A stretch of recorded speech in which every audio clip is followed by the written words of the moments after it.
Dear students, welcome back to my channel, that is The Educator. Today we are going to start our General English Speaking Part 16, in which we are going to learn about past perfect continuous tense and simple future tense. So let's start. So dear students, welcome back to my channel. Today we are going to start our General English Speaking Part 16, in which we are going to continue the past tense forms. So we are going to start today past perfect continuous tense and simple future tense. So let's start. Past perfect continuous tense. So basically what does it mean and what role does it play in our speaking English language? It is used to indicate an action that began before a certain point in the past and was still going on when something else happened. So basically it means it is use to indicate, ये दर्शाने का प्रयास करता है ऐसी प्रतिक्रिया या action या जवाबी कार्यवाही या क्रिया या प्रतिक्रिया को दर्शाने का प्रयास करता है जो बहुत पहले एक सर्टेन पॉइंट पे, एक निश्चित बिंदु पे स्टार्ट हो चुकी थी पूर्व में यानी पास्ट में, and was still going on, और वह लगातार चलती आ रही थी व्हेन समथिंग एल्स हैपेंड, जब बाद में कुछ और हो गया. So it is use to indicate, ये चीज दर्शाने का प्रयास करती है ऐसी प्रतिक्रिया को जो एक सर्टेन पॉइंट पे, कुछ निश्चित बिंदु पे स्टार्ट हुई थी, ठीक है, इन द पास्ट, पूर्व काल में यानी बीते हुए समय में जो स्टार्ट हुई थी, and was still going on, और वह लगातार चलती आ रही थी व्हेन समथिंग एल्स हैपेंड, जब बाद में कुछ और हो गया. So PPC means past perfect continuous. So what's the main condition of PPC? So let's see. Subject plus head plus been plus verb plus ing plus object.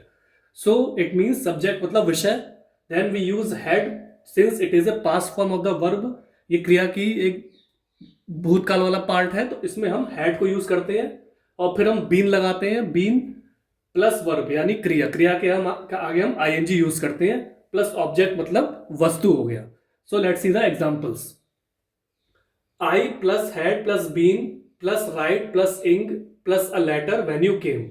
So I had been writing a letter when you came. So this sentence basically means जब तुम आए तो मैं एक पत्र लिख रही थी या लिख रहा था. So जब तुम आए when you came, तो मैं उस समय पत्र लिख रही थी या लिख रहा था. So it is basically meeting the condition that we are using had, been, write मतलब लिखना, and we are using ing after verb यानी क्रिया के बाद हम ing लिख रहे हैं.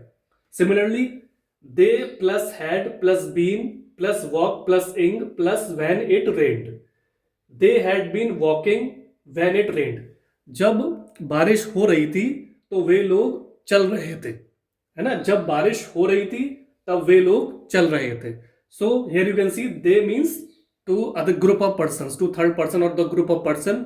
Since you know had is the condition we use in past perfect continuous, been we will use here, plus walk, walk means चलना, and after walk we will use ing यानी चलना, उसके आगे हम ing यूज करेंगे, plus when it rained means ये हो गया आपका ऑब्जेक्ट, जब वर्षा हो गई थी. So now next sentence is she plus had plus been plus dance plus ing plus when the phone rang. She had been dancing when the phone rang. जब phone बजा तो वह उस समय नृत्य कर रही थी या नाच रही थी. So here you can see she is a सर्वनाम यानी pronoun. We are using had as I told you the condition. Been, dance मतलब नाचना या नृत्य करना, और वर्ब के आगे डांस चूंकि क्रिया है, क्रिया के हमने आगे ing यूज किया जो कंडीशन है पास्ट वर्ब कॉन्टिन्यूअस की. When the phone rang, ये आपका क्या हो गया, ये आपका ऑब्जेक्ट यानी वस्तु हो गया. So these were the examples which you can easily understand in past perfect continuous tense. Now we will move to simple future tense.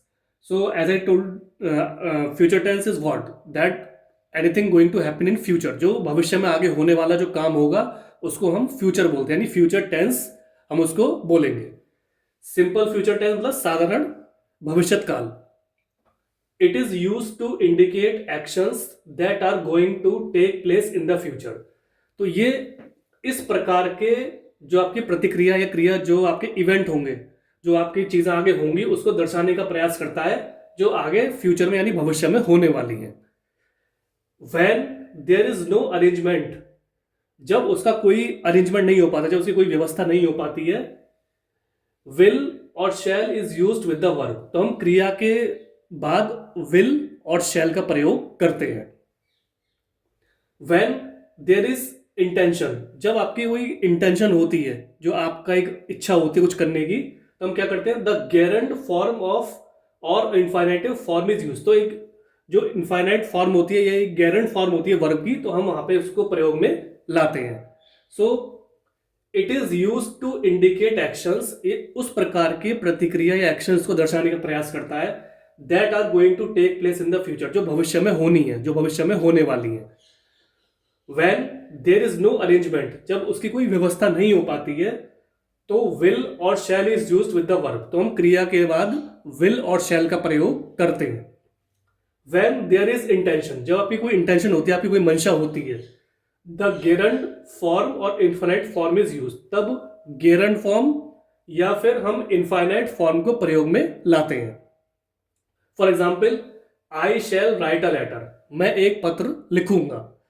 I shall write a letter means मैं एक पत्र लिखूंगा। So here you can see I is a pronoun यानी सर्वनाम, we are using shall which is a condition of simple future tense, write मतलब लिखना, a letter आपका noun हो गया यानी पत्र, तो I shall write a letter मतलब मैं एक पत्र लिखूंगा। Similarly, he will be playing tomorrow, वह कल खेल रहा होगा। So here you can see he is a pronoun, will be मतलब कर रहा होगा, will be, shall be, we use is the condition, and play मतलब खेलना, उसके आगे हमने ing लगा दिया, tomorrow मतलब कल, जो आगे आने वाला अगला दिन है।